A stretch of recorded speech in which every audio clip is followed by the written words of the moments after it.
నమస్తే, welcome to our voice. నేను journalist నవత. మొత్తానికి కాంగ్రెస్ పార్టీ ఓటు బ్యాంక్ పాలిటిక్స్పై, అలాగే ప్రధాని నరేంద్ర మోదీ రాహుల్ గాంధీపై తీవ్ర స్థాయిలో స్ట్రాంగ్ డోస్ ఇచ్చే విధంగా మాట్లాడారట.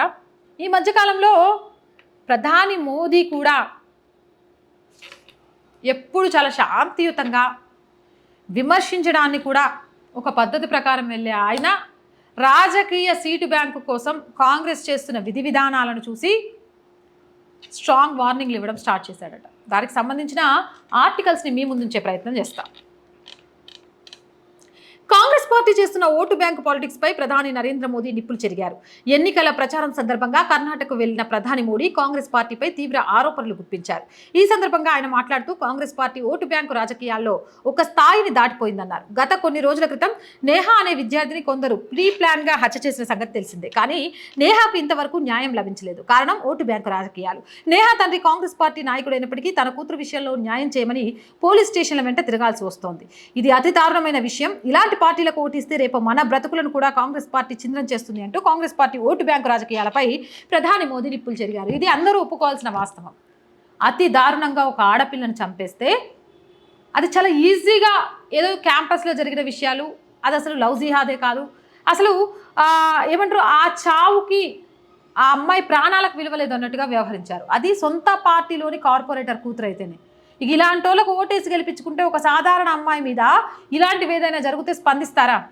కర్ణాటకలో హనుమాన్ చాలీసా చదివితే దాడి చేస్తారు, జై పాకిస్తాన్ అని నినాదాలు చేస్తారు, రాముడి విగ్రహానికి తీస్తే ఏమంటారు ఫైన్ వేస్తారు.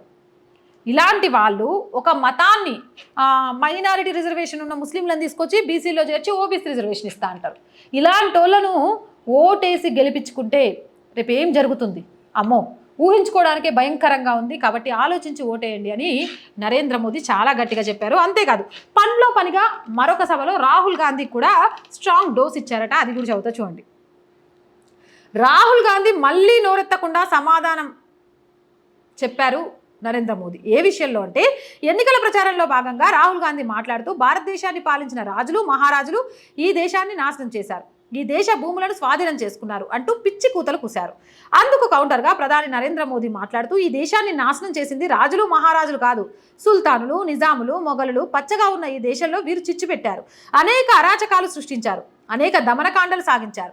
కానీ రాహుల్ గాంధీ మొఘలులపై సుల్తానులపై నిజాములపై ఒక్క మాట మాట్లాడటం లేదు. కానీ మన రాజులు మహారాజుల గురించి మాత్రం నోటికొచ్చినట్టు మాట్లాడుతున్నాడు. అసలు రాహుల్ గాంధీకి చరిత్ర తెలుసా అంటూ నరేంద్ర మోడీ రాహుల్ గాంధీకి స్ట్రాంగ్ కౌంటర్ ఇచ్చారు. ఊరుకోండిగా మోదీ సారు, అసలు ఈయనకు చరిత్ర తెలిస్తే ఇలాంటి మాటలు మాట్లాడగలుగుతాడా? అసలు ఈ సనాతన ధర్మం గొప్పతనం తెలిస్తే అయోధ్యలో రామ్లల్లా విగ్రహ ప్రతిష్ఠ కోసం దేశం ప్రపంచం మొత్తం ఎదురు చూస్తే ఈయన వెళ్ళి నడి రోడ్డు మీద కూర్చుంటాడా? అప్పుడే ఈయన విజ్ఞత ఎంత అనేది అర్థమైపోయి ఉండాల. రాజులు మహారాజుల గురించి మాట్లాడే ఈయన ఆలయాలను ధ్వంసం చేసి ఆలయ భూములను లాక్కొని ఆలయాల ఉనికి కనబడకుండా చేసిన ఈ నవాబుల ఔరంగజేబుల అక్బర్ల చరిత్ర గురించి మాట్లాడలేవు. ఎందుకు అంటే సుడో సెక్యులర్ ముసుగులో ఒక పార్టీ ఓట్ల కోసం ఎప్పుడు పరితపించే వీళ్ళు ఎలా మాట్లాడతారనుకుంటాం. ఏం రాహుల్ గాంధీ ఏం మాట్లాడుతున్నావు? రాజుల గురించి ఏమో చెప్తున్నావు. అసలు నవాబులు ఔరంగజేబులు చేసిన చరిత్ర నీకు తెలుసా? ఆ చరిత్రను పాఠ్య పుస్తకాల్లో పెట్టి ఆ చరిత్రకు కొమ్ము కాసి ఆ చరిత్రకు ఆనవాళ్ళుగా ఉన్న ఓటు బ్యాంకు కోసం ప్రయత్నం చేసే నీకు దేశ చరిత్ర ఏం తెలుస్తుంది? చదువుకున్నావు అసలు?